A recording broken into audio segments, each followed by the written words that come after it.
really plan, that's what they call me. I promise that you'll never be lonely. Hi guys, welcome back to my video, and I hope you all liked the previous video, and I hope you all enjoyed the video. I know the quality and the sound wasn't that great, but I am working on it and I'm trying to be better. And yeah, and as I said, if you all do have any suggestion about any case, please do comment it down below. I will definitely cover up as many cases as I can. And yeah, so today we are going to be talking about another solved case. So let's get into the video. So guys, this case is about a woman named Andrea Yates. Andrea Yates was born on July 2nd, 1964 in Nashville, Texas. She was married to Russell, who is close friends referred to as Rusty. For today's case, I am going to be referring to him as Russell out of respect. Alright. They got married in 1993 and later got a divorce at 2005. They had 5 children together. The oldest was Noah Jacob, born in 1994, and the second was John Samuel, born in 1995. The third was Paul Abraham, born in 1997.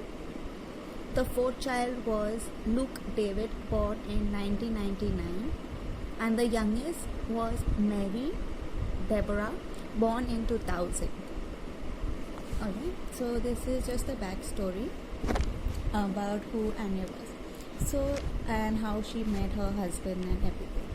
Now coming back to Anya's personal life before she got married.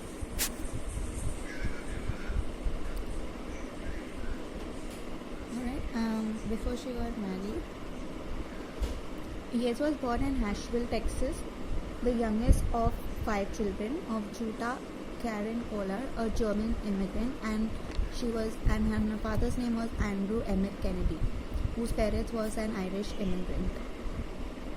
When she was young, in her teenage years, she suffered from bulimia. Bulimia is basically a eating disorder where you binge eat at the start and then later on you slowly stop eating at all. And she was also diagnosed from depression as well. And at the age of 17, she spoke to a friend about committing suicide. But she was a very smart girl in school. She graduated from Milby High School in 1982.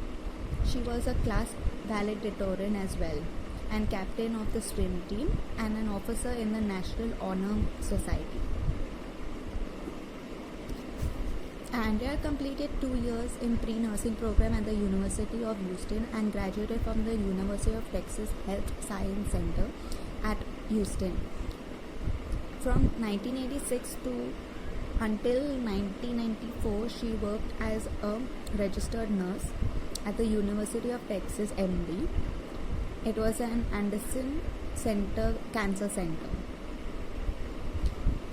Okay, and she met Russell in 1989, as Russell was an engineer and worked at Sunscape Apartments in Houston. So they met at his workplace, and then they soon later moved in together, and they were married on April 17, 1993. They also, once they got married and settled in, they also informed everyone, all their family and friends, that they would love to have a very huge family. So they bought a 4-bedroom flat, a 4-bedroom house.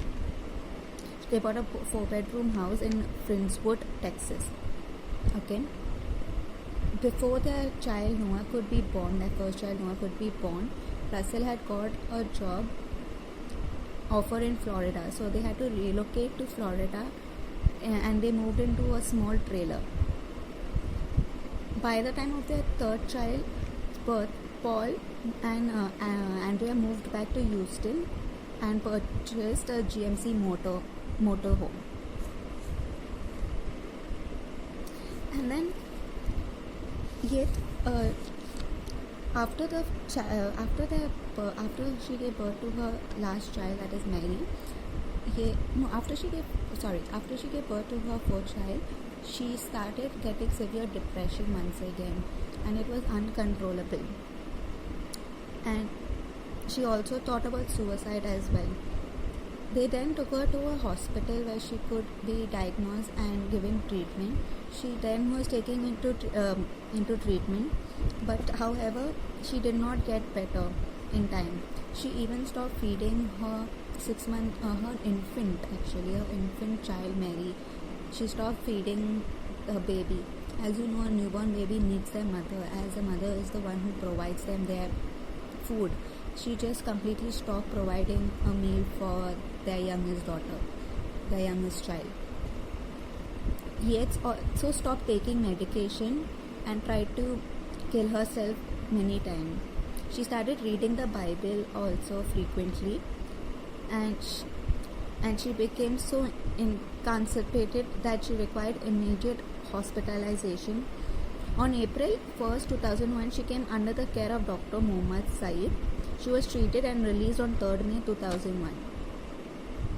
After she was done with that, she came back, and once she came back, she stopped taking her medications again, and she was getting worse and worse and worse.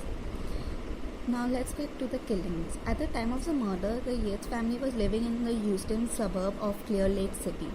She continued to see Dr. Saeed care until June 2021.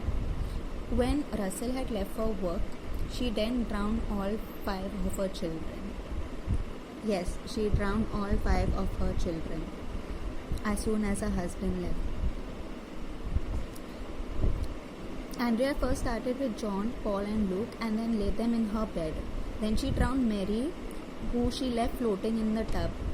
When she left Mary floating in the tub, Noah heard the chaos and the commotion, so he came in and asked what's going on with Mary. He seen her body lifeless in the tub, and he just ran out. But by the time he could escape, Andrea had already got hold of him, and she proceeded to drown him as well. She then laid Mary in John's arms in the bed. So she basically laid her dead daughter's body with her dead son's body. So basically all the children were dead, and she was in the house with the dead children. She then called the police repeatedly, saying she needed an officer, but she would not tell the officer why she needed them to come to her house and to check what is going on. She then called up her husband to let him know that something is wrong and to come home immediately. So Russell left work immediately and came home. During the trials, Andrea did confess to drowning her children. Prior to her second trial, she told Dr. Michelle that she waited for Russell to leave for work that morning before filling the bathtub, because she knew very well that Russell would not allow any danger or harm to happen to his children. So coming back to her case, the defense expert testimony agreed that Yates was psychotic.